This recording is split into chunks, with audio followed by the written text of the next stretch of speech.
تعويم الدرهم هذه هي مسألة أو إجراء ضروري باش نفهموها بكل بساطة. غادي نحيدوا مسألة ديال التعويم وغادي نقتصروا لأن مسألة ديال الترجمة بعض المصطلحات الفرنسية وغادي نقولوا تحرير الدرهم. واش فايت لك سمعتي بشي حاجه سميتها تعويم الدرهم؟ هذه قضيه راجعه بقوه مع اقتراب سنه 2026 والمغرب فعلا كيتجه ياخذ خطوه كبيره في هذا الطريق، خطوه سميتها تحرير شبه كامل للدرهم. ولكن شنو كيعني التعويم وشنو غادي يربح المغرب وشنو الخطر اللي ممكن يوقع؟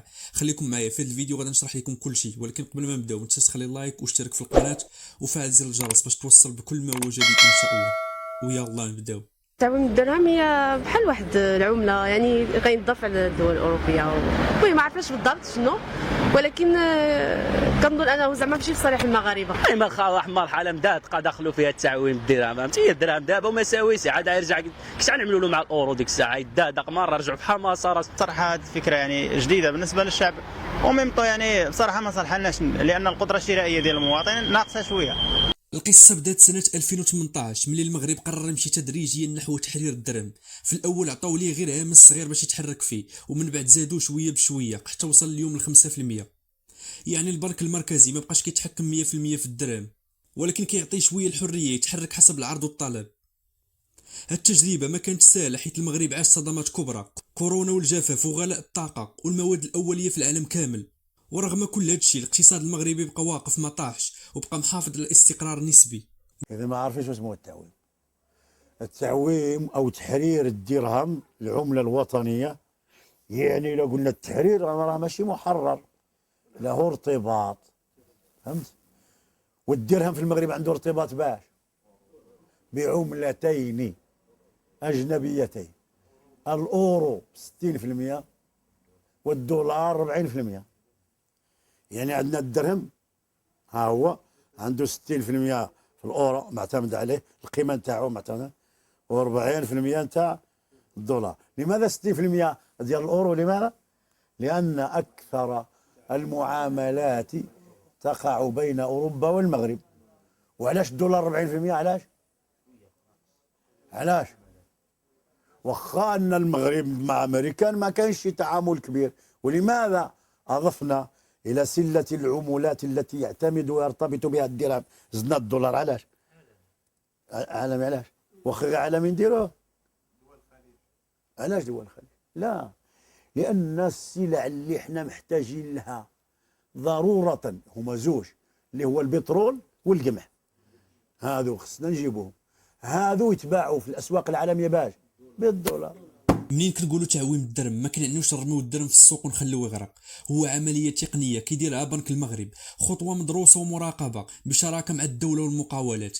الهدف هو يخلي الدرهم يعكس القيمه الحقيقيه ديالو في السوق حسب العرض والطلب. اما بالنسبه للفائده من هذه الخطوه، اول فائده المغرب غادي يولي عنده اقتصاد قادر يمتص الصدمات. يعني الا طلع ثمن النفط وتبدلات قيمه الاورو والدولار ما يتاثرش بزاف، الدرهم غادي يتحرك بشويه ولكن الاحتياط ديال العمله الصعبه ما يتضربش. ثاني فائده التنافسيه، منين العمله تولي مرنه الصادرات المغربيه تولي ارخص وتقدر تنافس في الاسواق العالميه. ودابا المغرب ما بقاش كيصدر غير الفلاحه ولكن حتى السيارات ديال الطاقه المتجدده والاسمده. وباش يولي قطب صناعي في افريقيا خاصو عمله تعكس الحيويه ديال الاقتصاد. أي مغربي عندما يريد أن يسافر إلى الخارج كيحاول يحصل على العملة، كيشري العملة الأجنبية اللي كنسميوها عملة صعبة، الأورو والدولار إلى آخره. الشري ديال العمله كيتم بواحد الثمن بالعمله الوطنيه محدد ومعروف، وكيوقعوا فيه بعض الاختلافات من وقت لاخر طفيفه، لان الدوله من خلال بنك المغرب البنك المركزي كتدخل باش كتدعم الموقف ديال الدرهم باش يبقى دائما عنده واحد المستوى معين مع العملات الاخرى. هذا التدخل ما يمكنش يبقى دائما، ما يمكنش يتم دائما بنفس الطريقه. فالدول في مرحلة معينة عندما يكون اقتصادها على درجة من القوة ومن المتانة تسحب هذا الدعم، إما مباشرة كما وقع في كثير من الدول، إما بالتدريج. احنا بالنسبة لنا كنسحبه بالتدريج، بحيث من نتائج هذا الشيء وأنه الناس اللي كانوا كيشريوا العملات غادي يتفاجئوا على أنه في بعض الأحيان غادي تهبط القيمة ديال الدرهم ويمكن تطلع. إنما التعويم ديال الدرهم ماشي عصا سحريه، اللي كيخوف الناس هو احتمال تراجع قيمه الدرهم بزاف، وهذا الشيء كيعني ارتفاع الاسعار ديال السلع المستورده بحال المحروقات والقمح والمواد المصنعه. يعني المواطن ممكن يحس بالغلاء الا ما كانتش العمليه مضبوطه مزيان. المغرب اختار الطريق الطويل ولكن الامن، كيعطي الوقت للشركات الصغيره والمتوسطه باش يتاقلموا، والمجتمع باش يتعود نفسيا ومؤسساتيا.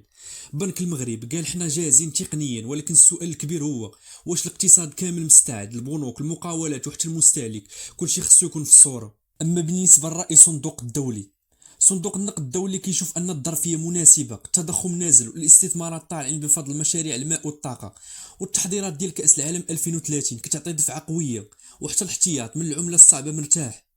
يعني 2026 باينه عام مناسب باش المغرب يدير الخطوه الثانيه في التعويم ديال الدرهم. ونعاود نقولها، هذا الراي ديال صندوق النقد الدولي ماشي الراي ديالي. والسؤال اللي كيطرحوه المواطنين، شنو غادي نستافدوا حنا من هذا الشيء؟ الجواب هو الا كان التعويم مدروس ومتحكم فيه راه غادي يعطي اقتصاد قوي قادر يتصدى للازمات ويجلب استثمارات تخلق فرص الشغل.